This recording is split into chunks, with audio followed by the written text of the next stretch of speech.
Hi friends, welcome to my channel. Kaushiki గదిలో నిషి పట్టికి దొరకడంతో నిషియే దొంగతనం చేసిందని కౌశికి వాళ్ళందరినీ నిలదీస్తూ ఉంటుంది. మేము దొంగతనం చేయలేదు అని వాళ్ళు అడ్డంగా వాదిస్తూ ఉంటారు. దాంతో కౌశికి పోలీస్ కంప్లైంట్ ఇస్తానని బెదిరించడంతో నిషి యువరాజ్ భయపడతారు.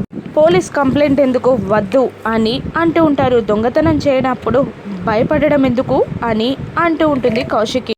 నిషి ఒక్కసారిగా మామయ్య, కాచి, బూచి అని అందరినీ పిలుస్తుంది. ఇక అందరూ హాల్లోకి చేరుతారు. ఇక ఏమైంది అని అడగ్గా కౌశికి వదిన దగ్గరున్న నగలు పోయాయని, ఆ రూమ్లో నిషి పట్టి దొరికిందని, దొంగతనం చేసింది నిషి అని కౌశికి వదిన అనుమానపడుతుందని జగదాత్రి పరిస్థితి వివరిస్తూ ఉంటుంది. దాంతో సుధాకర్ కోపంగా చూడగా వైజయంతి ఇలా అంటూ ఉంటుంది. పోలీస్ కంప్లైంట్ వద్దు అంటే భయపడినట్ట, ఇంటి పరువు పోతుంది అని ఆపినట్టు అని వైజయంతి అంటూ ఉంటుంది. యువరాజ్ కూడా అదే మాట అంటూ ఉంటాడు. దొంగతనం చేసింది ఎవరో మీకు తెలిసినట్టు ఎందుకు అలా పోలీస్ కంప్లైంట్ వద్దంటున్నారు అని అనగానే తెలుసు కాబట్టి అని అంటూ ఉంటుంది నిషిక.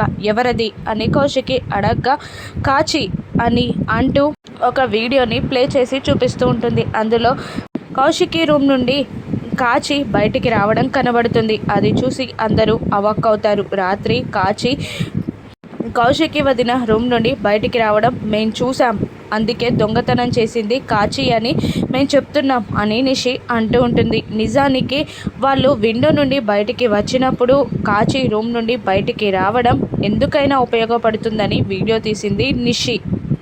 మీరు దొంగతనం చేసి మా మీద నేరం నెట్టాలని చూస్తున్నారా అని బూచి అడుగుతూ ఉండగా మాకంత అవసరం లేదు, మేము దొంగతనం చేయలేదు అని అంటూ ఉంటుంది నిషి. కాదు సిస్టర్, నీకు ఫ్యాక్టరీకి 3 కోట్లు కావాలి, అందుకే మీరు దొంగతనం చేశారు అని అంటుండగా ఏంటి బావా నోరు లెగుస్తుంది అని అంటుంటాడు యువరాజ్. అనవసరంగా మాపై నేరం నెట్టాలని చూస్తే ఖచ్చితంగా నోరు లెగుస్తుంది అని బూచి కూడా అంటుంటాడు. దాంతో కోపంగా యువరాజ్ బూచి కాలర్ పట్టుకోగా బూచి కూడా యువరాజ్ కాలర్ పట్టుకొని కొట్టుకుంటూ ఉంటారు. ఇక కేదార్ పక్క నుండి ఆయన ఇంటల్లుడు అని అనగానే అయితే ఏంటి అని అంటుంటాడు యువరాజ్. ఇక అవమానంగా ఫీల్ అవుతాడు బూచి. ఇక వాళ్ళందరూ అలా కొట్టుకుంటూ ఉంటారు. ఇక కౌశికి ఒక్కసారిగా ఆగండి, ఎవరు దొంగతనం చేసినా కూడా ఆ నగలతో ఇంటి బయటికి వెళ్ళలేరు అని కౌశికి వార్నింగ్ ఇచ్చి అక్కడి నుండి వెళ్ళిపోతుంది. ఇక అందరూ ఒక్కొక్కరిగా వెళ్ళిపోతారు.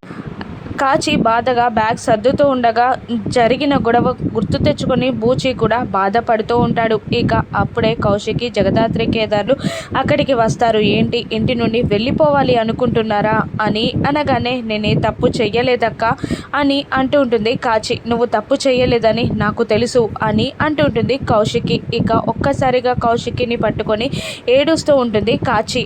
ఇక నేనున్నాను అంటూ ఓదారుస్తూ ఉంటుంది కౌశికి. ఇక ఒక్కసారిగా ఇలా చెప్తూ ఉంటుంది. రాత్రి బూచికి ఫీవర్ వచ్చిందక్క, అందుకే ట్యాబ్లెట్స్ కోసం నీ రూమ్కి వచ్చాం అంతే అని కాచి చెప్తుండగా ట్యాబ్లెట్తో డైరెక్ట్గా రూమ్కి వచ్చేసింది వదిన, నిజంగా మాకే తప్పు తెలియదు అని అంటూ ఏడుస్తూ ఉంటాడు బూచి కూడా. అన్నయ్య మీరేంటి ఏడవడం ఏంటి అని అంటూ ఉంటుంది జగదాత్రి. కేదార్ కూడా నువ్వేంటి బావా కన్నీళ్లు పెట్టుకుంటున్నావు అని అనగానే బూచి ఎమోషనల్గా ఇలా అంటుంటాడు.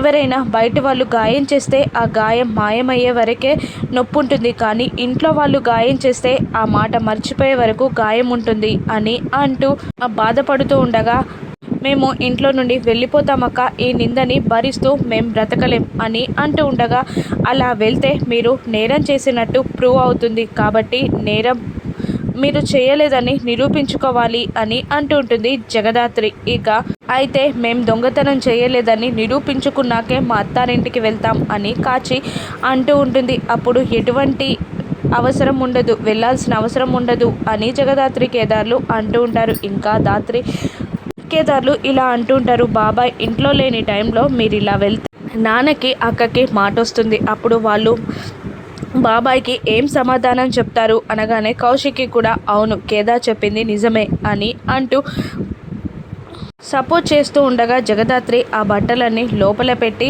మీరు ఎక్కడికి వెళ్ళడానికి వీల్లేదు అని భరోసా ఇస్తుంటారు. మరోవైపు జగదాత్రి రెడీ అవుతుండగా కేదార్ మిర్రర్లో నేను రెడీ అవుతా, పక్కకు జరుగు, నాకు ఒక 5 minutes టైం పడుతుంది అంతే అని అంటుంటాడు కేదార్.